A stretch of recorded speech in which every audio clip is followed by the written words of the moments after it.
মধ্যে আল্লাহ সুবহানাহু ওয়া তাআলা বলেন ফাবাশশির ইবাদ আল্লাযীনা ইসতামিউনাল কাওলা ফায়াত্তাবিউনা আহসানা।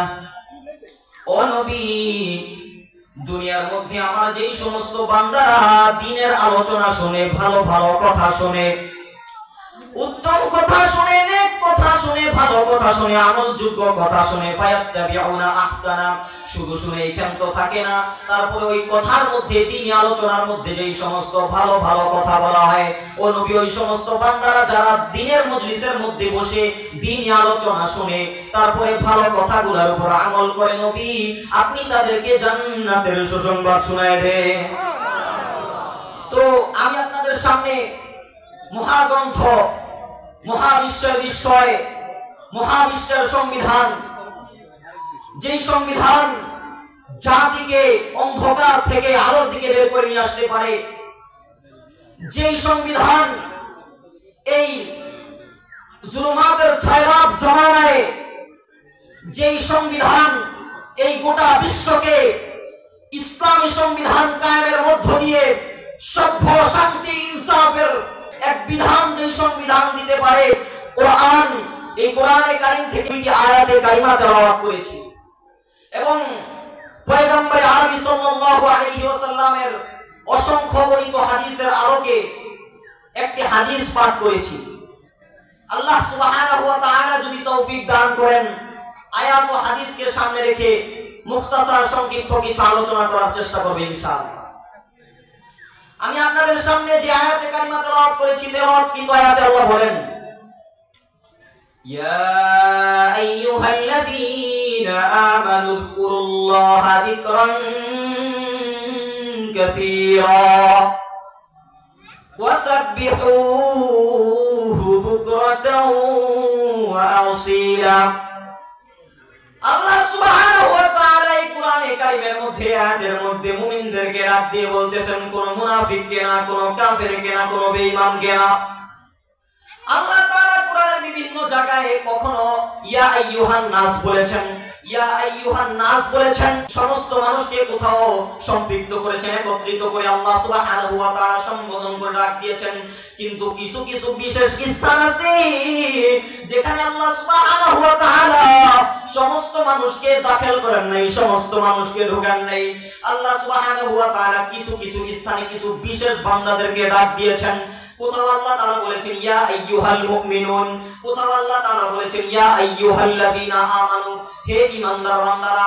তো আমি যে আয়াত পাঠ করেছি, আয়াতের মধ্যে আল্লাহ সুবহানাহু ওয়া তাআলা মুমিনদেরকে ডাক দিয়ে বলতেছেন ইয়া আইয়ুহাল্লাযীনা আমানু, ও দুনিয়ার ঈমানদার মুসলমান বান্দারা, ইয়া আইয়ুহাল্লাযীনা আমানু যকুরুল্লাহা যিকরান কাসীরা, তোমরা অধিক পরিমাণে আল্লাহ সুবহানাহু ওয়া তাআলার জিকির করো, ওয়াসাব্বিহুহু বুকরাতাও ওয়া আসীলা, সকাল সন্ধ্যা আল্লাহ সুবহানাহু ওয়া তাআলার তাসবিহ পাঠ করো। তো প্রথমে আল্লাহ সুবহানাহু ওয়া তাআলা আয়াত কারীমের মধ্যে মুমিনদেরকে সম্বোধন করেছেন, অর্থাৎ যারা মুমিন হবে তাদেরকে আল্লাহ সুবহানাহু ওয়া তাআলা জিকির করার নির্দেশ দিতেছেন। অর্থাৎ এই আয়াত থেকে বোঝা যায় আল্লাহ সুবহানাহু ওয়া তাআলার জিকির করতে হবে, তার পূর্বে আমাদেরকে ঈমান আনতে হবে।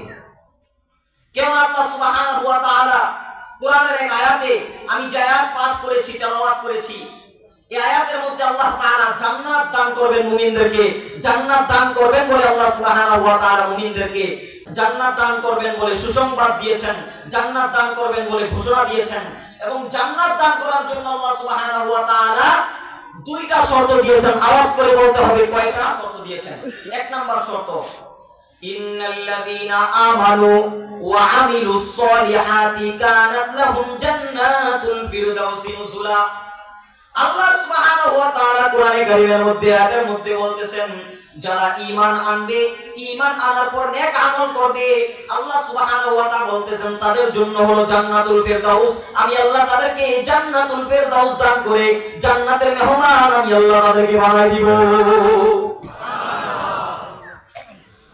তো এই আয়াতের মধ্যে আল্লাহ তাআলা জান্নাতের জন্য সর্বপ্রথম শর্ত যেটা দিয়েছেন সেটা হলো ঈমান। সেটা কি? ঈমান। তো ঈমান আনতে হবে, কারণ ঈমানের দাম এত বেশি, এত বেশি, ঈমান আনার পর একটা বান্দা যদি রাস্তা দিয়ে চলাফেরা করে সেটাও তার আমলনামায় ইবাদতের মধ্যে লেখা হইতে পারে। সুবহানাল্লাহ। ঈমান আনার পর একটা বান্দা যদি খানা খায়, এই খানা খাওয়ার সময়টাও ইবাদতের মধ্যে লেখা হইতে থাকে। এই ঈমান আনার পর যদি একটা বান্দা মসজিদের দিকে হেঁটে হেঁটে যায়, নবীজি হাদিসের মধ্যে বলেছেন যে ব্যক্তি মসজিদের দিকে হেঁটে হেঁটে আসলো তার প্রত্যেকটা কদমে 10টি করে নেকি আল্লাহ তাআলা তার আমলনামায় লিখে দেন। তো ঈমান আনার পর বান্দা যেই আমল করে সেটাই ইবাদত। ঈমানের দাম অনেক বেশি। শামসুল হক ফরিদপুরি রাহমাতুল্লাহি আলাইহি তিনি মৃত্যুর পূর্বে একটা কথা বলেছেন, অনেক গুরুত্বপূর্ণ একটা কথা। কি কথা? বলে তুমি দুনিয়ার সব কিছু পেয়েছো, ধন পেয়েছো, বাড়ি পেয়েছো, গাড়ি পেয়েছো, টাকা পেয়েছো, সম্পদ পেয়েছো, গোটা দুনিয়া তুমি পেয়ে গেছো, কিন্তু আল্লাহকে পাও নাই, তাহলে তুমি কিছুই পাও নাই। আর তুমি আল্লাহকে পেয়েছো, আল্লাহর ঈমানকে পেয়েছো, ইসলামকে তুমি কবুল করেছো, ইসলামকে তুমি গ্রহণ করেছো। তুমি দুনিয়ার তেমন কোনো টাকা পয়সা পাও নাই, দুনিয়ার তেমন কোনো ব্যাংক ব্যালেন্স পাও নাই, দুনিয়ার কোনো বাড়ি গাড়ি পাও নাই, কিন্তু তুমি ঈমান পেয়েছো, আল্লাহকে পেয়েছো। তো তুমি দুনিয়ার কিছু না পাওয়া সত্ত্বেও কেমন যেন তুমি দুনিয়ার সব কিছু পেয়ে গেছো, আল্লাহকেও পেয়ে গেছো। তো ঈমানের দাম অনেক বেশি। যার কাছে ঈমান হলো পৃথিবীর মধ্যে সর্বশ্রেষ্ঠ সম্পদ, অর্থাৎ যার কাছে ঈমান আছে তার কাছে পৃথিবীর সর্বশ্রেষ্ঠ সম্পদ আছে। যার কাছে ঈমান আছে তার কাছে পৃথিবীর সর্বশ্রেষ্ঠ সম্পদ আছে। এই জন্য ঈমান আনতে হবে আমাদেরকে। একজনের জন্য চিৎকার মেরে বলতে হবে তিনি কে? আল্লাহ। আরো জোরে বলতে হবে তিনি কে? আল্লাহ। ঈমান আনতে হবে আল্লাহর জন্য। এবার ঈমান আনবো কাদের মতো, কাদেরকে অনুসরণ করব ঈমান আনার ক্ষেত্রে? আল্লাহ সুবহানাহু ওয়া তাআলা সেই ঘোষণাও কোরআনের মধ্যে দিয়েছেন। সেই ঘোষণা কোরআনের মধ্যে দিয়ে বলেন, আমিনু কামা আমানান নাস। ও দুনিয়ার মুসলমান, আমি আল্লাহ তোমাদেরকে জান্নাত দান করার জন্য 2টা শর্ত দিয়েছি। একটা হলো ঈমান আনতে হবে, আর একটা হলো নেক আমল করতে হবে। তো ঈমান যে বান্দা আনবা, কাদের মতো ঈমান আনবা আমি আল্লাহ তোমাদেরকে সেটাও জানাই দিলাম। আমিনু কামা আমানান নাস, বান্দা ঈমান আনবা এক সাহাবায়ে কেরামের মতো ঈমান আনতে হবে। সাহাবায়ে কেরামের মতো ঈমান আনার ক্ষেত্রে অনুসরণ করবা কাদেরকে? সাহাবায়ে কেরামদেরকে। সাহাবাদেরকে ঈমান আনার ক্ষেত্রে অনুসরণ করতে হবে। এবার লক্ষ্য করেন সাহাবায়ে কেরাম ঈমানের জন্য কি কষ্ট করেছেন। নবীজির একজন সাহাবী এই ঈমান আনার জন্য কত কষ্ট করেছেন। যত সাহাবী দুনিয়ার বুকে ছিল, নবীজির যত সাহাবী দুনিয়ার জমিনে ছিল, সমস্ত সাহাবী ঈমানের জন্য কষ্ট করেছেন। এমনকি আমাদের পূর্বপুরুষ আকাবিরে দেওবন্দ উলামায়ে দেওবন্দ ঈমানের জন্য কষ্ট করেছেন। আমরা যদি লক্ষ্য করি, এই ঈমান আল্লাহ সুবহানাহু ওয়া তাআলা আমাদেরকে দান করেছেন। আমাদেরকে এই ঈমান দান করেছেন কে? আল্লাহ সুবহানাহু ওয়া তাআলা। তো মুসলমান ভাই, আমরা সবাই বিশ্বাস করি আল্লাহ একজন আছে। আমরা বিশ্বাস করি আল্লাহ সুবহানাহু ওয়া তাআলা আছে। আমরা বিশ্বাস করি আলামে বারযাখ আছে। আমরা বিশ্বাস করি আখিরাতের জিন্দেগি আছে। আমরা বিশ্বাস করি মৃত্যুর পরের একটা জিন্দেগি আছে। এবং এই বিষয়ে আমাদের বিশ্বাস এত দৃঢ় যে এই বিশ্বাস থেকে সরে যাওয়ার জন্য যদি আমাদের গর্দানের উপর ছুরি রাখা হয়, এই বিশ্বাস থেকে সরে যাওয়ার জন্য যদি আমাদেরকে ফাঁসির কাষ্ট ঝুলতে হয়, এই ঈমানকে টিকিয়ে রাখার জন্য যদি বিভিন্ন জুলুম আর অত্যাচারের শিকার আমাদেরকে হতে হয়, তাহলে বাংলার মুসলমান এটা দেখিয়ে দিয়েছে। শাপলা চত্বরে গিয়েছিল, মুসলমান দেখিয়ে দিয়েছে মুসলমান ঈমানের জন্য জীবন দিতে পারে, মুসলমান ঈমানের জন্য রক্ত দিতে পারে, মুসলমান ঈমানের জন্য জীবন বিলীন করতে জানে। কিন্তু মুসলমান ঈমান কখনো বিক্রি করতে জানে না, ঈমান বিক্রি করতে জানা ঠিক কিনা? যার প্রমাণ আমাদের পূর্ববর্তী আকাবিরে দেওবন্দ দিয়ে গিয়েছেন। আমাদের আকাবিরে দেওবন্দের এক উজ্জ্বল নক্ষত্র আল্লামা মাহমুদুল হাসান দেওবন্দি রাহমাতুল্লাহি আলাইহি, ইংরেজ লাল কুত্তার বাহিনীরা যখন তাকে বলেছিল, এ মাহমুদুল হাসান, তুমি আমাদের পক্ষে ফতোয়া দাও, তুমি আমাদের পক্ষে ফতোয়া দাও, তাহলে আমরা তোমাদেরকে মুক্ত করে দিব, আমরা তোমাকে ছেড়ে দিব।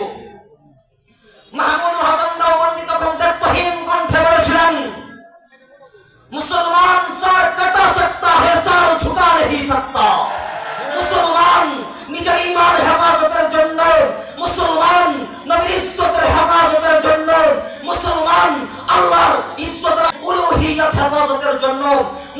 খেলাফতের সিংহাসন হেফাজতের জন্য মুসলমান এই দেহ থেকে কল্লা আলাদা করতে পারে, মুসলমান মাথা নত করতে পারে না, বাতিলের সাথে মুসলমান আপোষ করতে জানে না, ঠিক কিনা?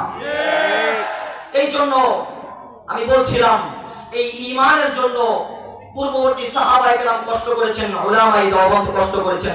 নবীজির একজন সাহাবী হযরত সাদ ইবনে আবি ওয়াক্কাস রাদিয়াল্লাহু তাআলা আনহু, যিনি ইসলামের পূর্ব জামানায়, ইসলামের শুরুর জামানায় ঈমান এনেছিলেন, পৌত্তলিকতার ধর্ম ছেড়ে ইসলাম ধর্ম গ্রহণ করেছেন।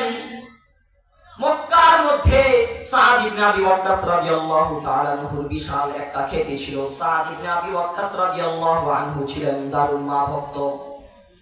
তিনি ইসলাম ধর্ম গ্রহণ করেছেন, তার মা তখন ইসলাম ধর্ম গ্রহণ করে নাই। তিনি যখন ইসলাম ধর্ম গ্রহণ করলেন, তার মা তাকে বারবার বলতে লাগলো, সাদ তুমি ইসলাম ধর্ম ছেড়ে দাও, ইসলাম ধর্ম ত্যাগ করে তুমি পৌত্তলিকতার ধর্মে ফিরে আসো। সাদ রাদিয়াল্লাহু আনহুর অন্তরে মার প্রতি একটা মহব্বত ছিল, আলাদা ভালোবাসা ছিল।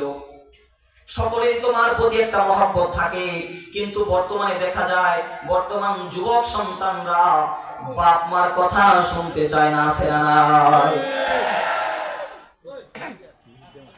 আল্লাহর নবী হাদিসের মধ্যে বলেছেন, রিদার রাব্বি ফি রিদাল ওয়ালিদি ওয়া সাখাতুর রাব্বি ফি সাখাতিল ওয়ালিদ। আল্লাহ তাআলার সন্তুষ্টি লুকিয়ে আছে, আল্লাহ তাআলার সন্তুষ্টি নিহিত আছে বাবা মার সন্তুষ্টির মধ্যে। সুতরাং আল্লাহর সন্তুষ্টি যদি পেতে চাও, তাহলে বাবা মাকে সন্তুষ্ট করো। বাবা মার সন্তুষ্টি করতে পারলে তুমি জান্নাতের মেহমান হয়ে যাইবা, আল্লাহর কাছে সন্তুষ্টির পাত্র হয়ে যাইবা। কিন্তু বর্তমান যুবক যুবতীদের দেখা যায় বাবা মার কথা শুনতে চায় না, বাবা মার কথাকে বিধান করে প্রদর্শন করে সাংস্কৃতিক অনুষ্ঠান করতে যায়। সাংস্কৃতিক অনুষ্ঠানের নামে বাংলার জমিনে এখন অপসংস্কৃতি ছড়িয়ে পড়ছে। মুসলমান আওয়াজ করে বলতে হবে, ঠিক না ব্যাঠি? বিভিন্ন কিছুদিন আগে একটা গেছে 31st নাইট, সামনে আবার আরেকটা আসতেছে, নাম দিয়েছে ভ্যালেন্টাইন ডে, ভালোবাসা দিবস 14 ফেব্রুয়ারি। নাউজুবিল্লাহ বলেন না সবাই? যুবক যুবতীরা আজকে বাবা মার কথা না শুনে, আল্লাহর বিধানকে না মেনে তারা বিভিন্ন দিবস পালনের দিকে অগ্রসর হচ্ছে, সাংস্কৃতিক অনুষ্ঠানের নামে বিভিন্ন অপসংস্কৃতির দিকে ছড়িয়ে পড়ছে, ঢুকে যাচ্ছে। তারা জানতেও পারছে না ইহুদি খ্রিস্টানরা মুসলমানদেরকে এই ধরনের সাংস্কৃতিক অনুষ্ঠানের নামে অপসংস্কৃতির সয়লাব মুসলিম যুব সমাজে ঘটিয়ে মুসলমানদেরকে ঈমান আমল থেকে বিচ্যুত করে, তাদের ঈমান হারা করে, তাদেরকে কাফের বানিয়ে তাদেরকে মৃত্যুবরণ করাতে চায়। আওয়াজ করে বলতে হবে, ঠিক না ব্যাঠি? আজকে যুব সমাজদের নলেজের মধ্যে ওই ইহুদি খ্রিস্টানরা ওই আমেরিকার মধ্যে বসে, ওই লন্ডনের মধ্যে বসে, বিভিন্ন বড় বড় রাষ্ট্রের মধ্যে বসে তারা মুসলমান যুবক যুবতীদের নলেজের মধ্যে এটা ঢুকিয়ে দিয়েছে সাংস্কৃতিক অনুষ্ঠান, দিবস পালন। অথচ এটি দিবস পালন নয়, ভ্যালেন্টাইন ডে অর্থ ভালোবাসা দিবস। আপনি লোগাত খোলেন, ডিকশনারি খোলেন, কোন ডিকশনারির মধ্যে অর্থ পাবেন না ভ্যালেন্টাইন অর্থ ভালোবাসা, কোথাও পাবেন না। তাহলে এটা কোথেকে আসলো? আজকে যুবক যুবতীরা বিভিন্ন সাংস্কৃতিক অনুষ্ঠানের নামে অপসংস্কৃতির দিকে অগ্রসর হচ্ছে, ভ্যালেন্টাইন ডের নামে বিভিন্ন মিথ্যা প্রচার করে ভ্যালেন্টাইন ডের নামে ভালোবাসা দিবস নাম দিয়েছে। এগুলা কখনো মুসলমান সমাজের সংস্কৃতি হতে পারে না। মুসলমানের সংস্কৃতি ঈদুল আজহা, ঈদুল ফিতর, এগুলা হলো মুসলমানের সংস্কৃতি। ভ্যালেন্টাইন ডে, ভালোবাসা দিবস 14 ফেব্রুয়ারি, এটি মুসলমানের সংস্কৃতি হতে পারে না, ইহুদি খ্রিস্টানের সংস্কৃতি, ঠিক না ব্যাঠি? এগুলো ইহুদি খ্রিস্টানের সংস্কৃতি। তো আমি যে কথা বলতেছিলাম, যুবক যুবতীরা আজকে বাবা মার কথা শুনতে চায় না। অথচ নবীজি হাদিসের মধ্যে বলেছেন, রিজার রাব্বি ফি রিজাল ওয়ালিদ ওয়া সাখাতুর রাব্বি ফি সাখাতিল ওয়ালিদ। বাবা মার সন্তুষ্টির মধ্যে লুকিয়ে আছে আল্লাহ তাআলার সন্তুষ্টি, বাবা মার সন্তুষ্টির মধ্যে লুকিয়ে আছে আল্লাহ তাআলার সন্তুষ্টি। তো যে কথা বলতেছিলাম, হযরত সাদ ইবনে আবি ওয়াক্কাস রাদিয়াল্লাহু তাআলা, তো তার মা তাকে বারবার বলতে লাগলেন, ও সাদ তুমি ইসলাম ধর্ম ছেড়ে পৌত্তলিকতার ধর্মে ফিরে আসো। পৌত্তলিকতার ধর্মে ফিরে আসার জন্য তাকে বারবার আহ্বান করতে লাগলো। মার প্রতি দারুণ ভালোবাসা থাকার কারণে, মহব্বত থাকার কারণে মাকে তখন কিছু বলেন নাই।